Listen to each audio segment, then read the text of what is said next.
Jour de conf, c'est tout de suite avec PMU, partenaire officiel du RC Lens. Bonjour. Est-ce que tu peux nous dire comment vous digérez un peu comment vous avez digéré la victoire contre Paris et puis pour switcher rapidement, j'imagine, sur Lorient? C'est vrai que faut vite passer à autre chose parce que 2 jours après, 3 jours après, on joue contre Dijon, donc on part cet après-midi, donc c'est vrai que c'est encore tout récent. C'est à nous aussi de se remobiliser et de passer directement au match de Lorient qui va être un match très important et qui ressemble plus aussi à notre championnat, avec un concurrent direct au maintien, donc c'est un match super important. Tu penses que c'était important justement de gagner contre Paris pour quand même avoir 3 points avant d'aller jouer ce match important, peut-être avec 0 points, ça aurait été un peu plus de pression? Oui, c'est toujours important. En plus de ça, c'était Paris en face, donc ça nous donne aussi un brin de confiance. Il ne faut pas non plus tomber dans l'excès, parce que je pense que il y a les supporters qui sont ravis. Ils peuvent penser qu'on a battu Paris, donc on va battre tout le monde, mais c'est loin d'être le cas. Ça fait du bien pour la confiance. Après, comme je l'ai dit, ça va être très compliqué contre Lorient. Il faut respecter cet adversaire, parce que c'est le champion de Ligue 2 en titre. Et ils ont bien recruté. Donc il va falloir être très concentré et ramener quelque chose de là-bas. La saison dernière, vous bataillez avec Lorient pour monter en Ligue 1. Est-ce que, parce que vous avez fini un point derrière, vous avez battu au match aller, est-ce que vous aviez envie quand même, vous auriez eu envie de batailler avec eux jusqu'au bout pour aller chercher le titre de champion de Ligue 2? Oui, bien sûr, c'est un peu anecdotique dans le sens où nous, notre objectif premier, c'était la montée, peu importe la place. Après, bien sûr qu'on aurait on aurait préféré finir premier. On avait gagné le match aller en faisant un très bon match contre eux. C'est sûr, après que, bien évidemment, on aurait aimé les battre au retour aussi, mais on est quand même très content d'être monté en Ligue 1, et même si c'était deuxième, au moins on pourra s'affronter en Ligue 1, c'est le principal. Au-delà de ça, c'est-à-dire qu'il y a eu pas mal de gens qui se sont dit oui, Valence est monté parce qu'il est terminé deuxième, c'était là au bon moment, il n'y a qu'un point d'écart. Est-ce que c'est aussi prouvé que votre place en Ligue 1, elle n'est pas usurpée? Alors vous l'avez prouvé un peu jeudi, mais taper Lorient, ce serait aussi dire on aurait pu jouer peut-être l'équipe jusqu'au bout. Oui, oui, bien sûr. Après, Lorient n'était pas sauvé tout autant d'être sûr de monter, parce qu'ils étaient à un point. Ils restaient sur, je crois que 2 défaites d'affilée. Donc c'était un championnat serré. Après, de là à dire que c'est le virus qui nous a fait monter, je pense pas que. Maintenant, on est passé à autre chose, et on a fini dans les 2 premiers quasiment sur toute la saison. Donc voilà, on n'a rien volé, on l'a mérité. Et maintenant, c'est à nous de nous concentrer sur ce nouveau championnat, et bien sûr de les affronter et d'essayer de rapporter quelque chose de là-bas. Justement, Jonathan, un match entre promus en Ligue 1, c'est toujours assez particulier. Lorient, c'est un déplacement compliqué aussi. Comment est-ce que on aborde ce match entre promus dans les villes du foot français? Ouais, c'est des matchs qui sont importants pour nous, parce que c'est forcément des matchs qui peuvent nous rapporter des points dans la lutte au maintien, parce que ça sera une équipe aussi qui luttera pour le maintien. Donc c'est une très bonne équipe, faut énormément les respecter. Ils ont très bien recruté aussi, ils ont le 2e et 3e meilleur buteur de l'année passée, donc ils ont quand même de la qualité dans l'effectif. Nous aussi on en a, donc c'est à nous maintenant de montrer et de confirmer surtout ce qu'on a fait de bien contre Paris, en ayant un peu plus la possession de balle, parce qu'on a quand même pas mal couru. Avant que vous affrontiez Clermont la saison dernière, on parlait régulièrement de Gerbic, qui a fait, d'ailleurs il avait marqué au final, si je me souviens bien, à Volart contre vous. Là vous le retrouvez du coup à Lorient. Est-ce que ça fait partie vraiment des joueurs à redouter pour ce rendez-vous dimanche? Oui, oui, bien sûr, c'est un très bon joueur. Il a montré l'année passée, il a marqué beaucoup de buts. Après, il n'y a pas que lui, malheureusement, à surveiller. Il y a Wissa aussi, il y a Pierre Vermel qui est certainement blessé, mais il y a des très bons joueurs dans l'effectif, et il va falloir être vigilant et pas être focalisé que sur ce joueur-là, mais faire très attention aussi à ses appels et à sa frappe de balle aussi, qui est très intéressante. Sur le plan physique, simplement, Jonathan, vous avez passé une longue intersaison sans match. Il y a eu ce match contre Nice où vous aviez été très bien. Il y a eu 3 semaines de coupure, là vous rejouez 3 jours après. Est-ce que vous n'avez pas peur, justement, au-delà de la dépense mentale qu'a nécessité le match du Paris Saint-Germain, que physiquement aussi ce soit compliqué après une telle période d'enchaîner 2 matchs à haute intensité? C'est toujours plus facile quand on gagne de renchaîner 3 jours après. C'est vrai qu'avec une défaite, ça aurait peut-être été différent. Le mental il fait aussi beaucoup, et c'est vrai que cette victoire nous fait du bien. Alors certainement qu'on serait un peu plus fatigué que cette équipe de Lorient qui a eu plus de jours que nous, mais il ne faut pas se trouver d'excuses aussi au niveau de ça. Comme tu l'as dit, on a eu quand même entre Nice et Paris 2 semaines et demie de coupure, donc on a pu recharger les batteries, le coach nous a laissé des jours de repos aussi pour profiter aussi, donc maintenant c'est le championnat qui débute. C'est vrai qu'il y a eu un match 3 jours avant, mais ça sera à nous de donner le maximum, et on a la chance aussi d'avoir un effectif assez large et qui nous permet aussi d'avoir des joueurs qui puissent remplacer au poste pour poste avec la même qualité, donc ça c'est déjà aussi super intéressant. Ça a été facile quand même de faire redescendre l'adrénaline après le match contre Paris, surtout que la fin elle a été vraiment très intense. On se rappelle notamment l'action avec une tacle à la fin. Voilà, il y a beaucoup de suspense, beaucoup de tension. Ça a été facile de faire descendre l'adrénaline. Facile, c'est compliqué, hein, honnêtement, parce que c'est des matchs qui sont pas comme les autres, on va pas se le cacher aussi. Donc déjà que j'ai du mal à dormir après les matchs, là c'était encore plus compliqué avec la famille qu'il y avait aussi à la maison. Donc il faut passer à autre chose. Maintenant c'est fait, mais c'est vrai que sur le moment c'est du plaisir, il faut profiter. On a connu aussi des moments galères, je pense, chacun dans notre carrière. L'année dernière, à aller jouer sans manquer de respect à Châteauroux. Enfin, il y a plein d'équipes qui sont moins mis dans la lumière que ce club-là. Donc c'est vrai que quand on retrouve l'élite et qu'on joue contre Paris, c'est vrai que c'est des moments particuliers. Donc voilà, on est passé à autre chose, mais c'est vrai que on en garde aussi dans un coin de notre tête ce bon souvenir. Pour pas trop de retour sur terre, quand même. C'est-à-dire, on peut se faire peut-être vraiment prendre une route peut-être demain. Est-ce que vous en parlez entre vous en disant on n'a pas le droit, après ce qu'on a fait jeudi, de tomber dans le travers, au moins au niveau du fait d'être concerné simplement dans ce match. Est-ce que vous en parlez entre vous? Attention les mecs, est-ce que ça a été déjà un discours entendu tout de suite après le match? Ouais, tout à fait. Il faut vite se remobiliser, parce que faire ce qu'on a fait contre Paris, c'est bien, mais c'est pas non plus un exploit incroyable. Il faut aussi se remobiliser. Derrière, il y a un match contre Lorient qui est super important, et c'est vrai que tout gâcher en faisant un non-match à Lorient, ça serait vraiment dommage de faire ça. Donc il faut qu'on se remobilise, comme je l'ai dit, et entamer le match de la meilleure des manières, en gardant aussi nos idées de jeu qui sont là depuis le départ, c'est-à-dire mettre beaucoup d'intensité dans le match, mettre un pressing aussi assez haut et pour embêter nos adversaires, et c'est ce qu'on va essayer de faire. Assez rapidement pendant la préparation, il y a cette défense à 3 qui s'est dessinée avec toi et 2 nouveaux, Loïc Badé et Facundo Medina. Est-ce que tu peux nous expliquer un petit peu comment ça s'est mis en place? Vous avez rapidement trouvé une entente? Est-ce qu'aujourd'hui tu as l'impression que vous êtes en place ou qu'il y a encore beaucoup de choses à travailler? C'est intéressant, honnêtement, parce qu'on s'entend super bien. Ça fait pas longtemps qu'on joue ensemble, mais on a des automatismes qui se créent automatiquement via nos personnalités, parce que Loïc est un mec avec beaucoup de maturité par rapport à son âge et beaucoup d'intelligence de jeu. Donc on a Facundo aussi, avec malgré qu'il soit jeune, qu'il fasse vieux un peu de visage, mais qu'il soit jeune d'âge aussi, est intelligent, il se place bien, il met beaucoup d'agressivité aussi, mais on s'entend très très bien. Après, ça ne nous empêche pas avec Facundo de nous insulter par moments pendant le match, parce qu'on a des caractères forts aussi. Donc ce qui est bien, c'est qu'on se dit les choses. Après, il y a de la qualité, il y a bien évidemment des choses encore à parfaire et aussi à améliorer. Mais c'est vrai que c'est intéressant et c'est bien pour la suite. Il faut continuer comme ça. Pour le moment, on nous met un peu en valeur, mais il suffit de prendre 2 ou 3 buts dans un match et faire une cagade et on nous mettra plus bactère. Donc c'est le football qui est comme ça. Il faut profiter des moments qui sont bien en ce moment. Enfin, ça se passe bien en ce moment, mais il faut garder les pieds sur terre surtout. Jonathan, généralement, les débuts de saison conditionnent un peu la suite, et pour pas trop galérer, pour une équipe qui vit d'avoir le maintien, c'est de prendre rapidement des points.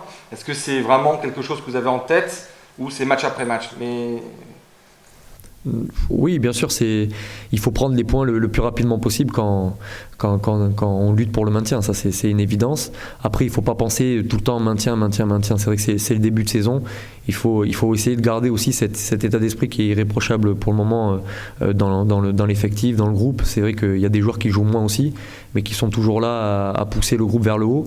Et ça, c'est super intéressant. Tant qu'il y aura cet état d'esprit et cette envie de bien faire, de défendre ensemble, d'attaquer ensemble, je pense que ça peut être intéressant. Il faut garder ça, et les résultats viendront après, et avec les points bien évidemment, et aussi le maintien au final. Je dis, on n'avait pas le sentiment que vous soyez si surpris de ça, d'avoir tapé Paris, parce que ça veut dire aussi que vous êtes conscient que vous pouvez rivaliser. Alors là, le contexte est particulier, mais on a senti une joie simple, en fait, simplement. Pas comme tu disais, tu ne considères pas ça comme un exploit. Est-ce que c'est aussi, vous voyez un peu plus haut, peut-être, que la bagarre de la 17e place? Non, voir un peu plus haut, non, parce qu'il faut aussi garder les pieds sur terre, savoir aussi les galères qu'a connu le club. L'année dernière aussi, ça n'a pas été facile. On est monté, ça a été très compliqué jusqu'au bout, donc il faut garder les pieds sur terre surtout. Après, bien évidemment que ça a été un exploit aussi de gagner contre Paris, mais c'est pas une fin en soi. Je veux dire, quand c'est la deuxième journée et qu'on doit jouer 3 jours après contre Lorient, contre un candidat au maintien, il faut surtout garder les pieds sur terre et avoir beaucoup d'humilité. C'est ça le plus important. Après, bien évidemment que on a le droit aussi de rêver. On a un effectif pour moi qui est très bon. Le recrutement a été très bien fait, donc c'est bien évidemment qu'on a nos forces. On sait aussi s'appuyer sur nos qualités. Il faut qu'on continue comme ça, et après on verra par la suite. Mais d'abord, bien évidemment que l'objectif sera le maintien. Il faut pas oublier tout ce qu'on a connu auparavant. Dernière question. Pas de dernière question, monsieur Lallemand? J'ai toujours des questions, mais pour Nathan Draghi n'a pas encore marqué depuis qu'il est au RC Lens, maintenant. Ouais, il va falloir que je monte un peu plus. C'était pas facile, hein, le jeudi de marquer, parce que t'as pas pu percer comme tu aimes bien le faire. J'avais pas beaucoup de ballons. J'ai pas eu beaucoup de ballons. Non, j'espère que ça viendra. Je marque pas beaucoup déjà de base. J'en ai mis un contre Tours. J'en ai un peu honte parce qu'il était pas très beau, mais j'espère qu'il sera plus beau avec le Racing Club de Lens. Mais oui, j'espère marquer, bien évidemment. Franck, on va commencer par la question importante quand même. Vous avez des blessés, vous avez des suspendus? Massadio a pris 3 matchs avec l'équipe réserve, donc il est suspendu, et il sera encore suspendu Bordeaux. David Pereira n'a pris qu'un match, donc lui peut jouer, peut être dans le groupe. Et après, pour les blessures, il n'y a pas de nouveau par rapport au match de jeudi. Seco avance de plus en plus, mais il ne sera pas encore dans l'entraînement collectif aujourd'hui. Donc, oui, ça accélère. Ça sera, voilà, le retour dans le groupe se rapproche pour l'entraînement. Quand il se rapproche, vous avez pas le sens de donner une date, parce que contre Bordeaux, ça paraît encore juste pour vous d'être dans le groupe. En fait, ça va dépendre de la semaine prochaine. Voilà. Si sa semaine se passe plutôt bien, et s'ils s'entraînent collectivement à partir de mardi ou mercredi, voilà, il y a des chances qu'ils puissent être dans le groupe. Si c'est pas le cas, voilà. Mais aujourd'hui, j'ai pas de réponse encore. Si vous le convoquez, évidemment. Et si je le convoque. Bon, j'imagine pas de cas de Covid. Non, on a tous été testés de nouveau hier, et tous les résultats sont négatifs. Bonne nouvelle. Oui, tout à fait. Franck, on part dans quel état d'esprit à Lorient après une victoire 1-0 contre le PSG jeudi soir? C'est justement là l'essentiel de notre métier, c'est de se remettre en question après les victoires et après les défaites. Là, en l'occurrence, après une belle victoire, il faut vite se remettre en question, en tout cas être prêt à repartir et pas s'endormir, parce qu'on a fait une très belle performance jeudi. Voilà, c'est ça le haut niveau, c'est ça. Est-ce que vous avez le sentiment, avec les 3 jours d'écart entre les 2 matchs, qu'il y aura besoin quand même de faire tourner peut-être sur certains postes? Ça, je réserve ça aux joueurs et à demain. En fait, il y a les 2 options, c'est sûr. Soit d'être dans la continuité, c'est une option. Je ne vais pas encore complètement trancher. On va voir, comme on est en séance cet après-midi, je vais aussi voir un peu l'état des joueurs, parce qu'il y a quand même eu beaucoup d'efforts jeudi soir. Donc voilà, c'est soit une option continuité, soit une option avec plus de changements. Je trancherai demain, même si j'ai une petite idée forcément. C'est déjà jeudi, il y avait une rotation qui avait été faite assez rapidement. C'était le moyen aussi de préserver le maximum de joueurs avant de partir à Lorient. quand je le fais au niveau des changements, c'est pas tant pour préserver des joueurs que pour amener du souffle et de l'énergie. C'était plutôt ça, d'amener un souffle nouveau et de l'énergie pour bien finir le match contre le PSG. C'était plutôt ça l'option. Apparemment, à la mi-temps, vous avez décidé de dire à votre équipe de jouer un peu plus haut, ce qu'elle a fait quasiment immédiatement. Elle a été pressée par les dans son camp. Ça prouve un peu comme à Nice que l'idée que Lens ne mettra pas le but cette année, jamais. L'idée, c'est vraiment d'aller jouer son jeu. Est-ce que c'est votre première victoire, ça, d'avoir réussi à convaincre vos joueurs qu'ils en étaient capables en Ligue 1? Je ne sais pas si c'est ma première victoire, mais en tout cas, il y a un groupe réceptif. On avait la volonté d'être, même en première mi-temps, un peu plus haut, avec la difficulté que les positionnements et le fait de mettre beaucoup de joueurs dans la largeur du côté du PSG nous a fait un peu hésiter en première période, et ce qui fait qu'on a finalement reculé. Donc à mi-temps, le discours c'était on doit pas hésiter, on doit mettre de la densité côté ballon et avancer. Voilà. Donc les joueurs ont été à l'écoute, mais surtout ils savent de quoi ils sont capables aujourd'hui. Et c'est vrai que l'intention de mettre le bus, non, c'est pas dans nos intentions, mais parfois la réalité du match fait que on est obligé d'être plus bas.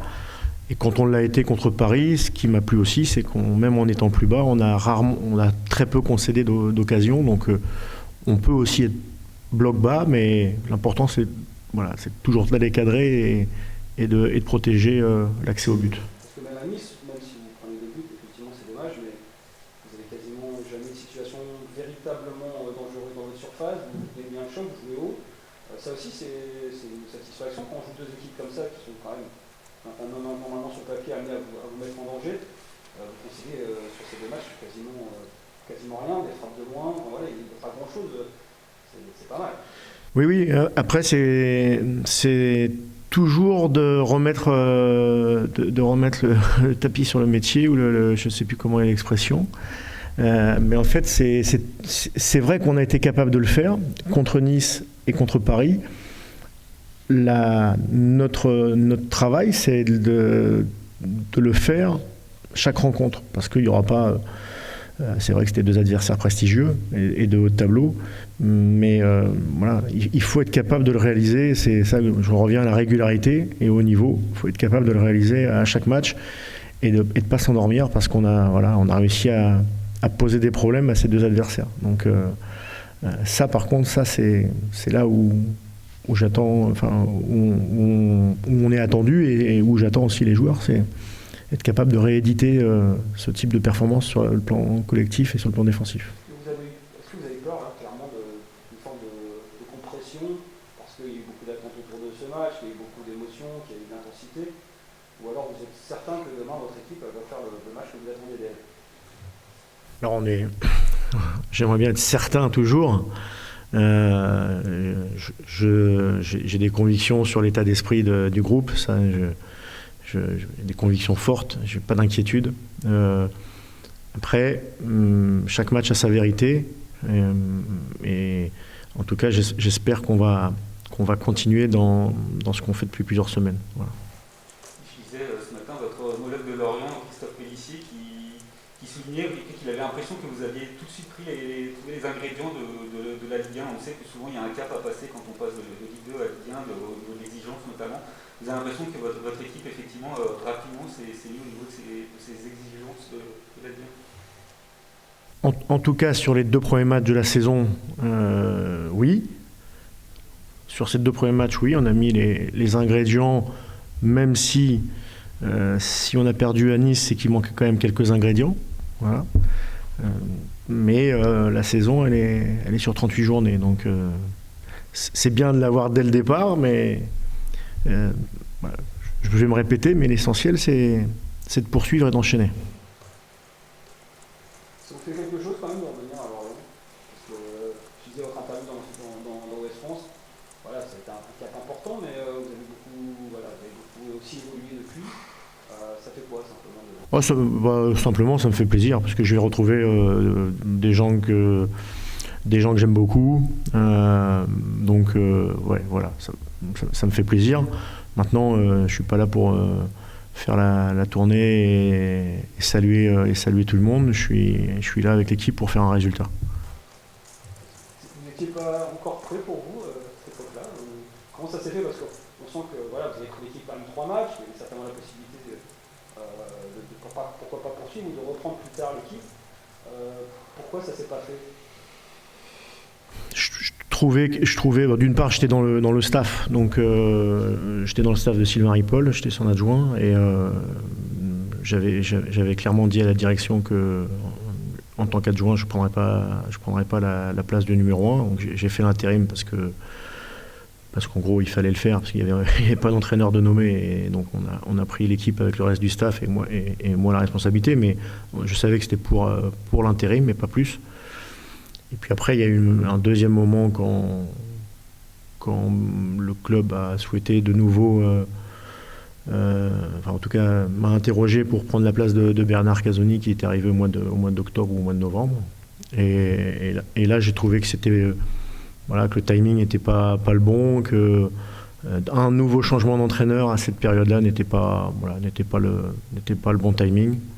Donc à partir du moment où je sens pas les choses, j'ai refusé. Voilà. C'est une forme de loyauté aussi par rapport à Sylvain Ripoll. Disons qu'à partir du moment où il y a des adjoints et j'aurais pu prendre le poste, je trouvais que c'était pas ni le moment, et on peut dire une forme de loyauté, oui, si vous voulez, mais je critique pas des adjoints qui peuvent prendre le poste, hein. Mais pour moi c'était pas le moment, et donc j'ai décliné. Une dernière question, Ouais, monsieur Allemand. ou d'autres, hein, monsieur. Est-ce que des victoires comme celle de jeudi, quand on arrive en Ligue 1, il n'y avait pas du scepticisme, mais les gens voulaient savoir ce que vous étiez capable de faire, vous personnellement en Ligue 1. Est-ce que des victoires comme celle de jeudi, elles assoient un peu plus votre crédibilité à votre sens? Est-ce que vous ressentez déjà depuis le match à Nice? Est-ce que vous produisez là que les regards changent autour de vous, Franck? Déjà, c'est pas à moi si les regards changent, ils changent, mais je suis pas là pour. Moi, je suis vraiment là. J'ai une mission avec le staff, et les joueurs, et c'est qu'on donne le meilleur de nous-mêmes, qu'on donne le plus de repères possible aux joueurs. Voilà, ça c'est ma mission. Après, que les regards changent parce qu'on a gagné un match ou qu'on a fait des bonnes prestations, ou qu'ils changent de nouveau quand on aura perdu 2 matchs, ça dépend pas de moi. Ça. Moi, j'ai un travail à faire et un groupe à mener, et c'est ça qui compte le plus. Est-ce qu'on peut juste avoir un petit mot sur votre adversaire, Lorient? Quoi on peut s'attendre de cet adversaire et du match de dimanche?